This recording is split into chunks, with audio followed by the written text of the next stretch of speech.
الحمد لله رب العالمين والصلاة والسلام على سيدنا محمد وعلى آله وأصحابه أجمعين رب اشرح لي صدري ويسر لي أمري واحلل عقدة من لساني يفقه قولي رب زدني علما رب زدني علما رب زدني علما آمين يا رب العالمين أما بعد فأعوذ بالله من الشيطان الرجيم بسم الله الرحمن الرحيم Assalamu alaikum wa rahmatullahi wa barakatuh. Welcome to yet another exciting course from Team CIFIA. This course content has been created under the guidance of Sheikh Mir Asadullah Qadri, and I am a member of Team CIFIA, going to be your trainer today. Together, you and I will go into this exciting journey of learning about this important concept of Sahih Iman. So, welcome aboard. Is God really merciful? This course content is divided into the following lectures. Introduction. This course is made for people who are in the lookout for answers to certain questions in their lives, such as: first, is belief in God necessary? What is our relationship with God and the universe? Second, why natural calamities occur? Why some people suffer from diseases? Why is there so much poverty in the world? Why is there so much bloodshed in the world? Why some species go extinct? Why God created hell if He is merciful? Third, how can we objectively, not negatively, question about the things in the cosmos? When people do not find satisfactory answers to the questions such as the ones mentioned above, they start disbelieving in God and reject His existence and follow a lifestyle of atheism or agnosticism. It is estimated that over 1.1 billion people in the world identify themselves as atheist, agnostic, or non-religious. This is a huge number. This course is meant for them and for those who follow religion only for the name's sake but have lost faith in it. Different beliefs about God. First, theism is the belief in the existence of a supreme God and or deities, gods of polytheistic religions. Classic theism is the concept of God found in monotheistic religions. Theism also covers gods or deities of polytheistic religions.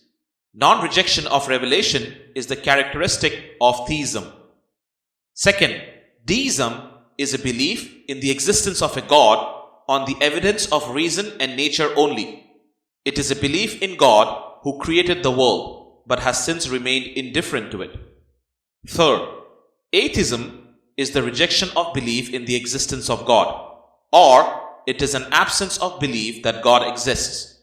Fourth, negative atheism is related to a person who has never reflected on the question of whether or not God exists and has no opinion about the matter, and someone who had thought about the matter a great deal and has concluded that he or she has insufficient evidence to decide the question, or that the question cannot be resolved in principle. Fifth, agnosticism is the belief that the existence of God is unknown or unknowable. Some agnostics say that human reasoning is incapable of providing sufficient rational grounds to justify the existence or non-existence of God.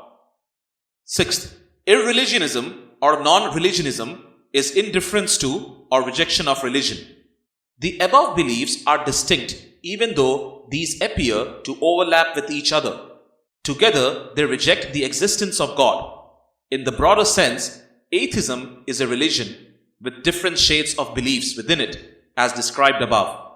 However, most of the followers of atheism agree that the issue of existence of God can be explored empirically with reason.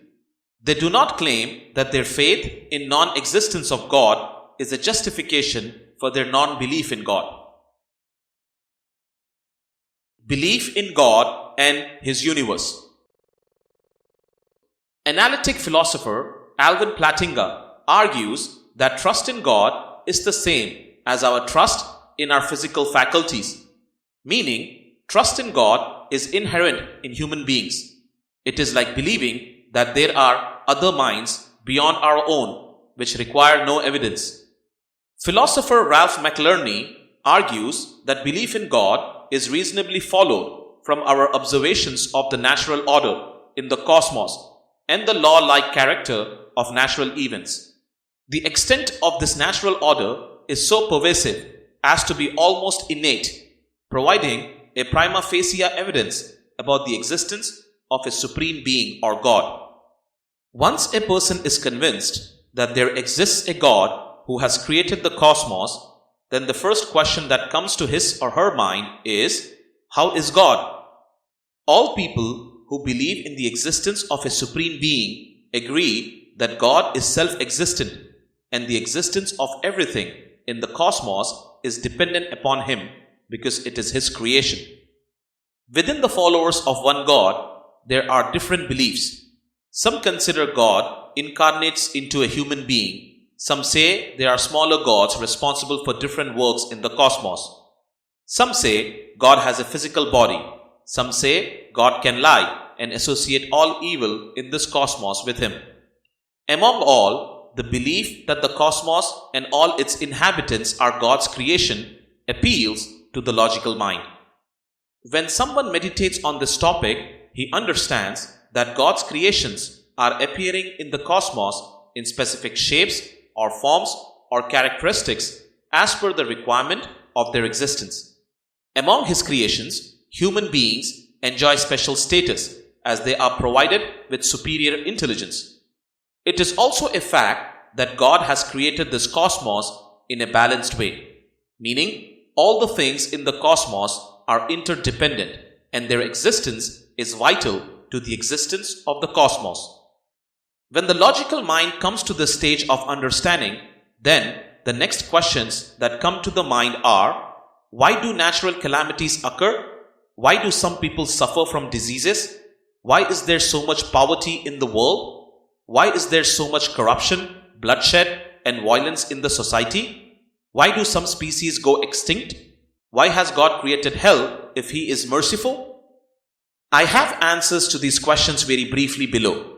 I have deliberately kept these answers concise because I am attempting to bring to your attention the basic facts of this cosmos. Once you understand them, you yourself will be able to answer many more questions with a positive frame of mind and will be convinced that the fault lies with our understanding in our mind. If we think logically with a broad mind, realizing that the existence of everything in this cosmos is as necessary as our own existence, you will get satisfactory answers to all questions which have been bothering you for a long time. Alright, this concludes the lecture. Take a breather and we will get back in a minute to continue this journey of learning.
Natural calamities and diseases.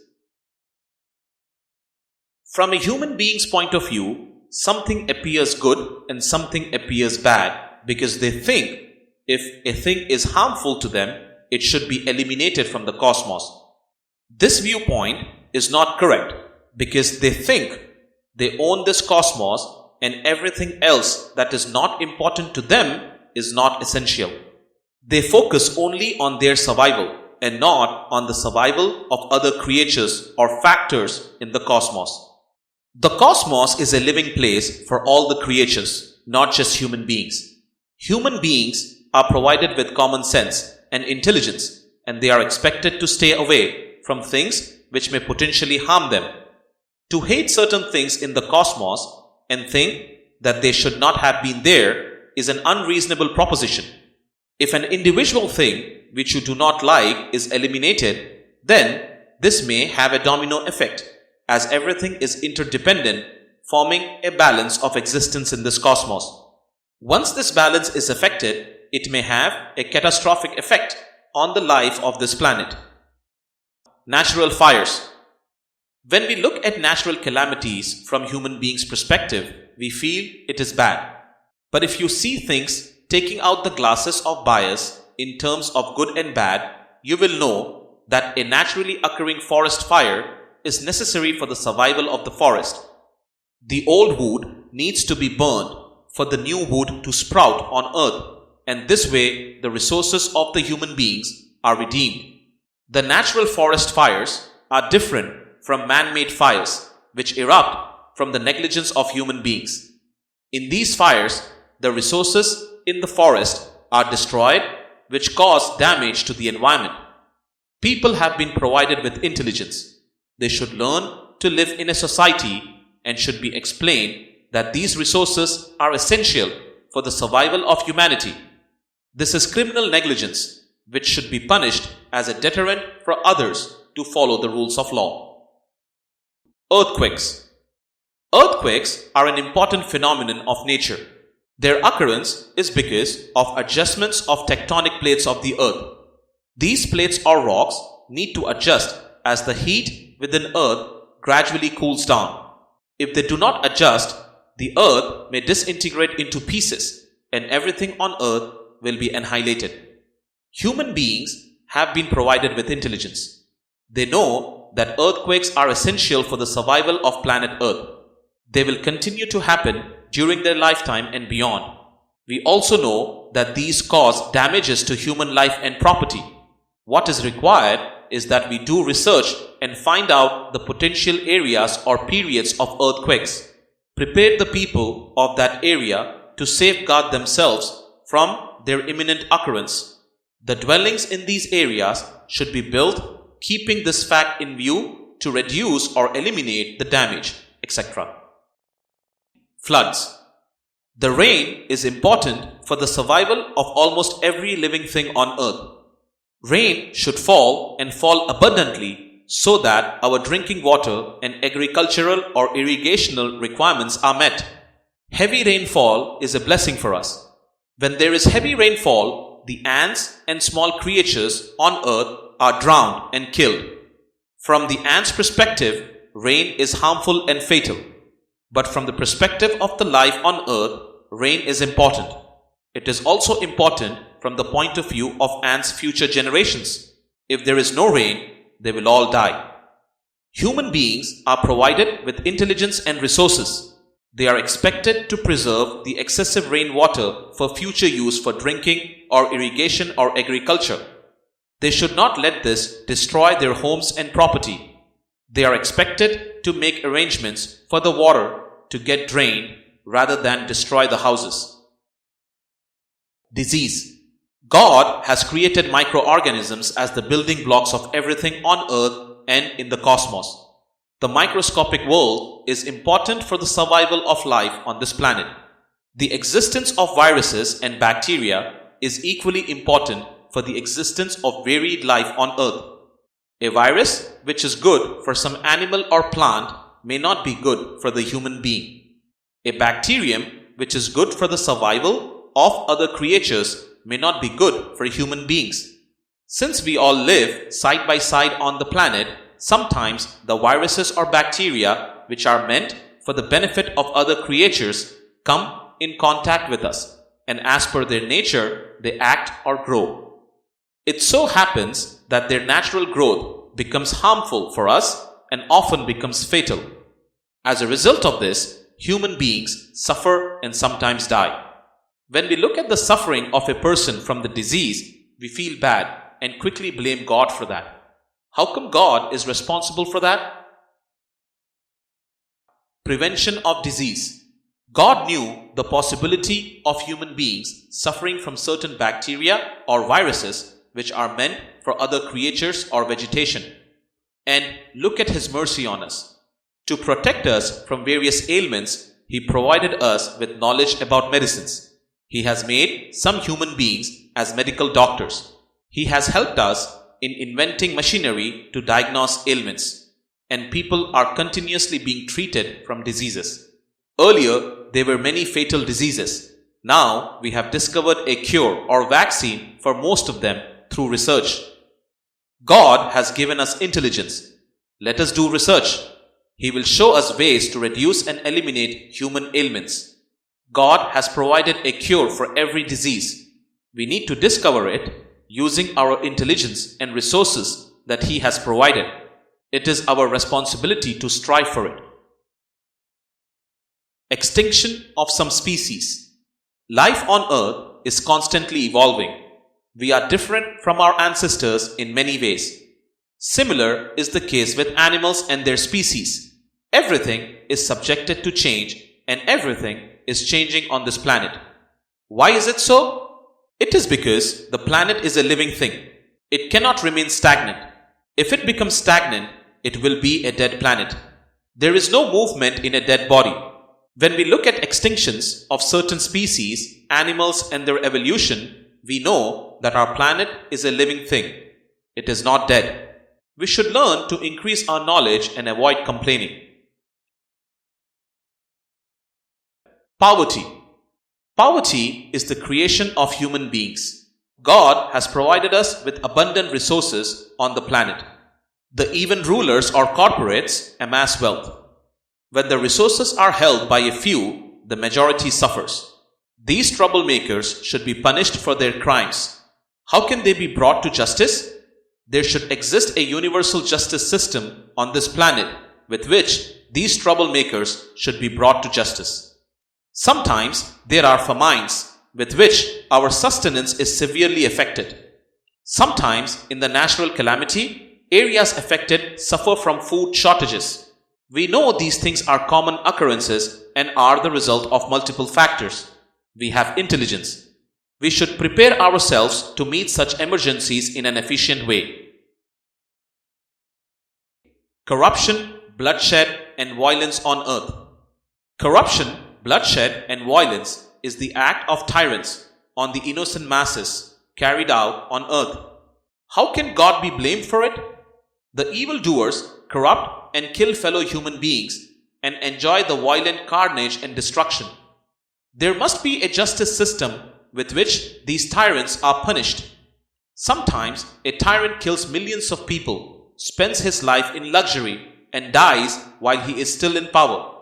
Apparently, he does not realize his mistake. The others who see this tyrant enjoying the life of luxury are tempted to follow his footsteps in creating corruption and killing carnages to grab power.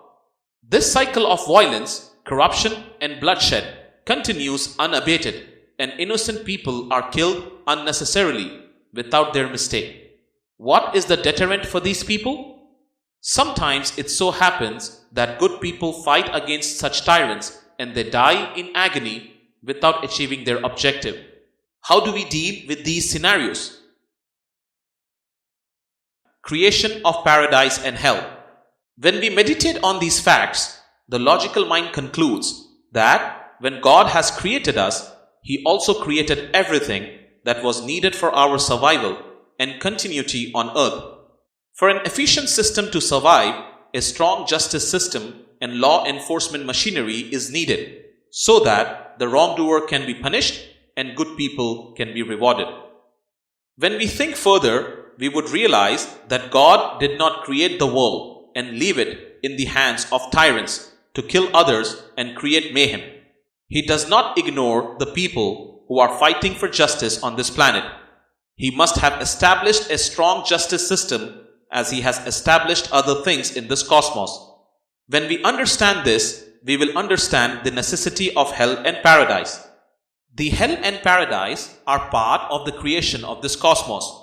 People are cautioned about their behavior on this planet. If they choose to do evil, they should know that they will get retribution for that. If they do good, they will get recompense for that. Human being is given free will to choose.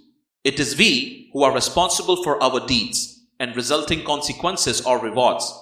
Everyone has been made aware that by his or her deeds have they reserved their dwelling in their permanent abode.